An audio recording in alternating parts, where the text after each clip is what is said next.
আসসালামু আলাইকুম রহমতুল্লাহ। ধন্যবাদ সবাইকে ভিডিওটি দেখার জন্য। আমি মোহাম্মদ আল ইমরান আছি আপনাদের সাথে। আজকে আমাদের স্পিকিং ইংলিশের গুরুত্বপূর্ণ দুটো টপিক নিয়ে আলোচনা করব, সেটা হচ্ছে ক্যাপিটালাইজেশন এবং প্যারালেলিজম।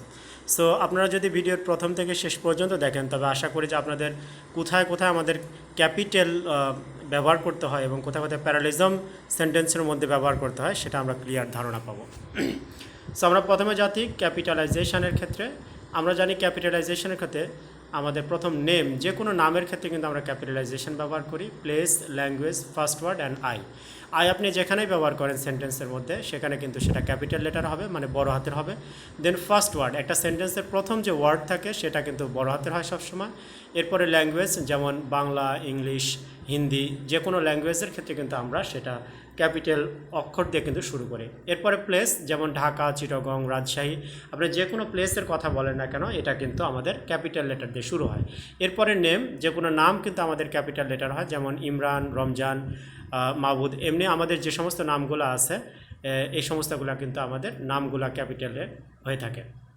এরপরে এখানে দেখা যাচ্ছে যে উদাহরণ হিসেবে subject no capital, course capital. যেমন সাবজেক্টের ক্ষেত্রে আমরা যেমন অ্যালজেব্রা, এরপরে সাইকোলজি, বিজনেস, এগুলো হচ্ছে সাবজেক্ট। এই সাবজেক্টগুলো কিন্তু ক্যাপিটাল হবে না।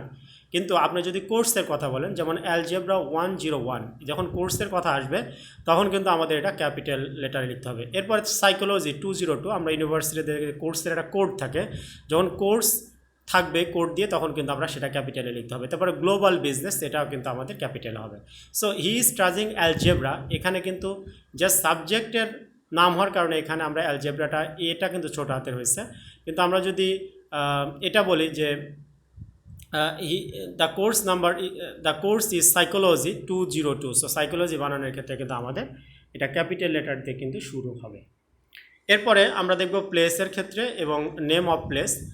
যে কোনো প্লেসের ক্ষেত্রে কিন্তু আমাদের ক্যাপিটাল লেটার হবে না, কিন্তু যদি কোনো প্লেসের নাম স্পেসিফিকভাবে হয়ে যায় তখন কিন্তু সেটা ক্যাপিটাল লেটার হয়। বাম দিকে যেমন দেখছি ব্যাংক একটা প্লেস, লাইব্রেরি, ইউনিভার্সিটি, সব কিন্তু প্লেস। কিন্তু যখন ওই প্লেসের নাম নির্ধারণ করে দিবে তখন কিন্তু তাকে বলবো যে ক্যাপিটালাইজেশনের মাধ্যমে হয়। যেমন he works in a bank, তো ব্যাংকের নাম, এখানে ব্যাংকে কাজ করে কিন্তু কোন ব্যাংকে কাজ করে কোনো ফিক্সড নাই, যার কারণে কিন্তু এখানে আমাদের ক্যাপিটাল লেটার হয়নি।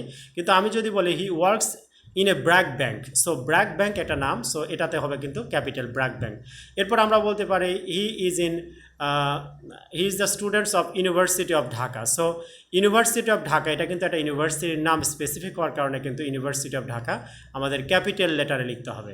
সো এমনিতেই যদি কোনো প্লেস বোঝায় সেটাকে আমরা কখনো ক্যাপিটাল লেটার ইউজ করবো না, কিন্তু যখন স্পেসিফিকভাবে ওই প্লেসটার নাম থাকবে তখন কিন্তু আমরা এটা ক্যাপিটাল লেটার আমাদের ইউজ করতে হবে। এরপরে নিচে বাম দিকে প্রফেশন আছে, বিভিন্ন প্রফেশন আমরা জানি, doctor, engineer, police, army officer, এগুলো কিন্তু সবই প্রফেশন।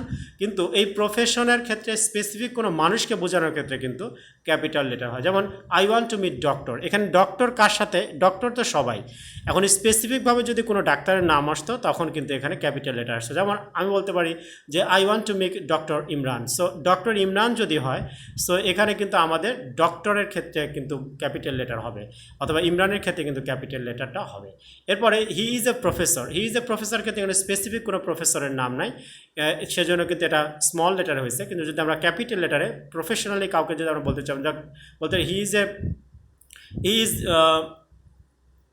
বিজনেস কার্ডের ক্ষেত্রে আমরা এখানে উদাহরণ দিচ্ছি, যেমন প্রফেসর রফিক, সো মিস্টার রফিকের ক্ষেত্রে কিন্তু আমরা এখানে ক্যাপিটাল লেটারটা ইউজ করতে পারি। সো আমরা যদি স্পেসিফিকভাবে কোনো কাউকে বোঝাই, কারো বিজনেস কার্ডের ক্ষেত্রে কিন্তু আমরা ক্যাপিটাল লেটার ইউজ করতে পারি, অথবা সিগনেচারের ক্ষেত্রে কিন্তু আমরা রফিকুল ইসলাম আমরা লিখতে পারি, অথবা সেলস ম্যানেজার, যেমন বলতে পারি যে I want to meet mister sales manager mister Khan, so এখানে কিন্তু ক্যাপিটাল লেটারটা ইউজ করা যাবে। শুধু বলি যে he is a sales manager, এটার ক্ষেত্রে কিন্তু স্মল লেটার হয়ে যাবে। সো আমাদের এখানে বুঝতে হবে প্রফেশনগুলো যদি কারো একেবারে স্পেসিফিকভাবে বলা হয় তাহলে কিন্তু ক্যাপিটাল হবে, অন্যথায় কিন্তু ক্যাপিটাল হবে না। এরপরে আমাদের আসবে প্যারালেলিজম। প্যারালেলিজম মানে প্যারালালি আমরা বুঝি একটার সাথে আর একটা থাকে। যেমন হচ্ছে আমরা প্যারালেলিজম উদাহরণ দেখলে বুঝতে পারবো, ডান দিকের উপরের দিকে তেমন দেওয়া আছে অ্যাডজেক্টিভ।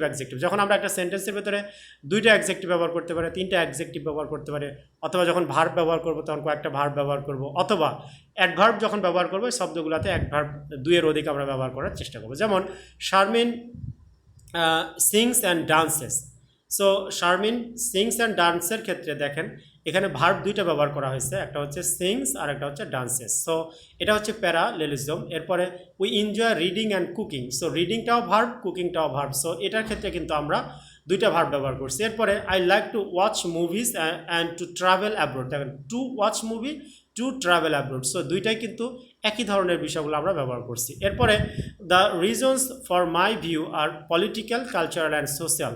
পলিটিক্যাল ব্যবহার করা হয়েছে, কালচারাল, তিনটা ব্যবহার করা হয়েছে কিন্তু একই বিষয়। সো আমরা এইভাবে কিন্তু ইউজ করতে পারি। এরপরে the police act quickly and carefully. Then দুইটা অ্যাডভার্ব কিন্তু ব্যবহার করা হয়েছে, কুইকলি এবং কেয়ারফুলি। এতে কিন্তু সৌন্দর্য বেড়ে যায় একটা সেন্টেন্সের ভেতরে। এরপরে we enjoy comedies, dramas and documentaries. দেখেন তিনটা ব্যবহার করেছে, comedies, dramas and documentaries. So minimum দুইটা আমরা ব্যবহার করব, এরপরে যদি আমরা পারি তিনটা ব্যবহার করি। এটাই হচ্ছে আমাদের ইউজের ক্ষেত্রে প্যারালেলিজম। সো এটা আমাদের ক্ষেত্রে কিন্তু খুব গুরুত্বপূর্ণ ভূমিকা পালন করে। এরপর আমরা একটা উদাহরণ দেখি, যেমন the light bulbs are in the cabinet, on the table or under the kitchen. এখানে কিন্তু প্রিপোজিশন দিয়ে তিনটা জায়গা নির্ধারণ করেছে, in the cabin, on the table, under the kitchen. So তিনটা কিন্তু প্রিপোজিশন আমরা ব্যবহার করে এটা বর্ণনা করার চেষ্টা করছি। এরপরে হি ওয়ান্টস টু স্পিক, সে কথা বলতে চায়, to manager, return the cellphone and get a refund. So তিনটা দেখেন প্যারালেলিজম ব্যবহার করেছে। টু দ্য ম্যানেজার মানে ম্যানেজারের সাথে, রিটার্ন দ্য সেলফোন, সেলফোনটা ব্যাক চায়, এবং গেট এ রিফান্ড চায়। এরপরে flying will be better then driving. দেখেন ফ্লাইংটা প্রথমে আসছে, আবার ড্রাইভিংটাও লাস্টে আইএনজি যুক্ত ভার্ব দিয়ে কিন্তু আমরা শেষ করছি। সো এটা আমাদের একটা শব্দের, একটা সেন্টেন্সের কিন্তু সৌন্দর্য হিসেবে কাজ করে। এরপরে he wanted love, happiness and security. এখানে দেখেন কতগুলো জিনিস আছে, লাভ, হ্যাপিনেস এবং সিকিউরিটি, তিনটা বিষয়কে কিন্তু এখানে বর্ণনা করা হয়েছে, যার কারণে এটা প্যারালেলিজম কিন্তু বলা হয়। এরপরে the job demands professional qualifications, marginal ability, managerial ability and global experience. তো এখানে দেখেন তিনটা প্যারালেলিজম ব্যবহার করা হয়েছে। প্রফেশনাল কোয়ালিফিকেশন এটা একটা, ম্যানেজারিয়াল অ্যাবিলিটি এই কোয়ালিফিকেশনটা থাকতে হবে, এরপরে গ্লোবাল এক্সপিরিয়েন্স এই আরেকটা কোয়ালিফিকেশন কিন্তু থাকতে হবে। এটা কিন্তু সেন্টেন্সের সৌন্দর্যকে বাড়িয়ে দিয়েছে। সো আমার মনে হয় আপনারা প্যারালেলিজম সম্পর্কে একটা ধারণা পাচ্ছেন, যে আমরা যখন অ্যাডজেক্টিভ ব্যবহার করবো, দুইটা অ্যাডজেক্টিভ অথবা তিনটা অ্যাডজেক্টিভ একটা সেন্টেন্সের মধ্যে ব্যবহার করব।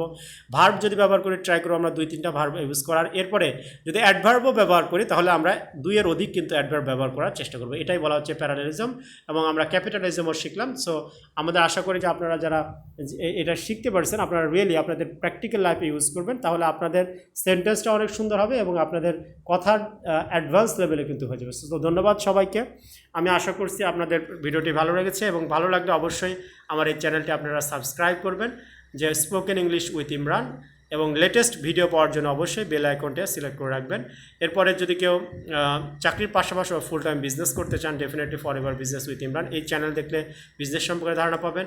অথবা আপনারা আমাকে কল করতে পারেন 01738306125, এই নাম্বারে কল করলে আমাকে পাবেন। সো ধন্যবাদ সবাইকে। আসসালামু আলাইকুম রহমতুল্লাহ।